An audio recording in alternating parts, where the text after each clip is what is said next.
All right, so this is the repair attempt video for Tom and Deborah Murphy on an Allstate claim. Headed down the ladder right now to grab some shingles. The ITEL identified the shingle as the Timberline HDZ weathered wood. As you can see right here, here's the bundle. Let's see, weathered wood, Timberline HDZ. This is the information right here. It's Tom and Deborah Murphy on Grackle Court. Allstate claim number 006-330-5761, and the control number for ITEL is RRS 8394954. So I'm gonna head up there now and do a repair attempt. Based on my analysis of this particular roof, the repairability is going to be an issue. Additionally, these new shingles are not going to match. Now, based on my experience and experience of other roofers that I've spoken with, based on the shingle we pulled, this is a discontinued Elk Prestique shingle. 40-year, and there are do not mix letters from the manufacturer. However, for the purposes of the request per the adjuster, we're going to be replacing this shingle right here and overlaying it on this shingle to demonstrate repairability or lack thereof. And I just realized I need to grab my pry bar that I dropped.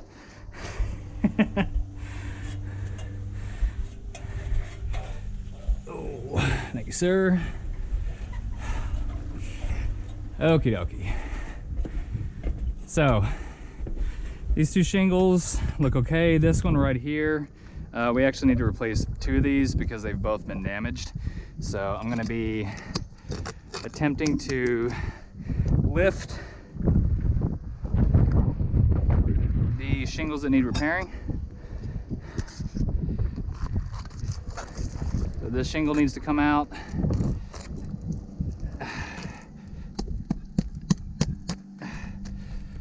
And the shingle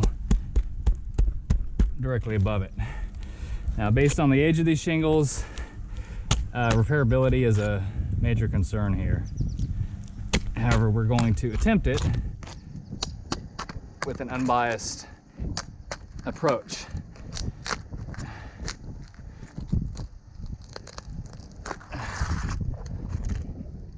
Now, this is an incredibly steep roof. My gauge, pitch gauge, puts it as a 1612. So I am attempting to do this repair directly from the ladder, solely for safety reasons.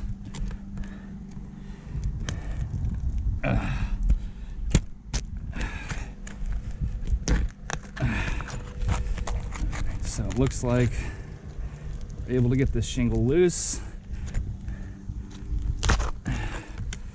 You can see here we've already taken some damage, and also right here some additional damage. So this is my concern, is that even with very careful approach, we have a lack of repairability on this roof. And based on my own findings, even though this house was constructed in 2012, I believe, these shingles were no longer in production after 2007 or 2008, meaning they may very well have been past their anticipated shelf life when they were installed. Now you can see here maybe that we've got some major stickage here.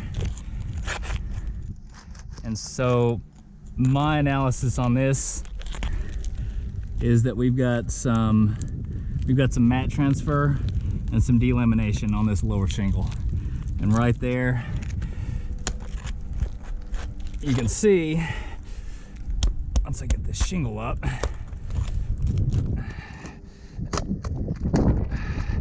and again, we've got, as you can see there, we've got some breakage on the shingle, and I'm not being exceptionally rough. I'm actually trying to be very deliberate about lifting these shingles. We've got some tearing right there. Not sure what that is, but also here you can see these spots right here where we've got some mat or material transfer. You can see it's sticking to the underside of that shingle right there. So based on what I'm seeing so far, this is we're seeing some severe lack of repairability based on manufacturer specifications. So, but to go ahead and do this, I'm gonna go ahead and pull these shingles, or pull this shingle here. And in order to lift this shingle, I'm going to need to lift one more layer in order to release the nails from the top. So again, as you can see, I'm doing my very best to unseal this shingle without causing any damage to it. And for anyone that's done a shingle repair, this is not especially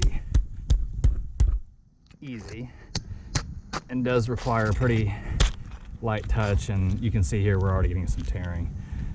So this, again, not to beat a dead horse here, but I'm seeing a pretty bad lack of repairability on this roof. I'm also suspicious that this roof would not, or these shingles would not pass a brittleness test if we were to do that as well. And once I lift the shingles enough to get nails in them, that will be determined. But you can see here, we've got, not only do we have material transfer, we've got straight up tearing. There's just no way to remove these shingles without, or no way to lift them without causing damage. But for the purposes of this replacement video, let me go ahead and pull this shingle out.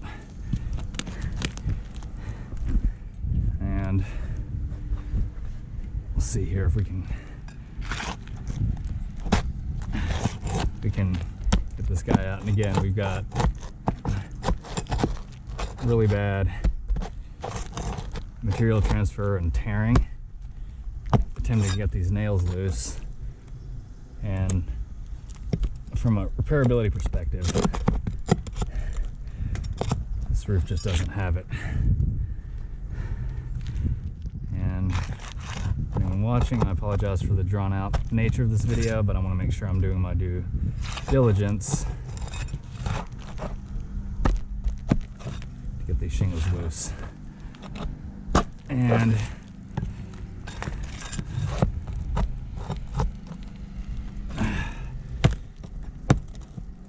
absolutely sometimes difficult to get these shingles to come loose.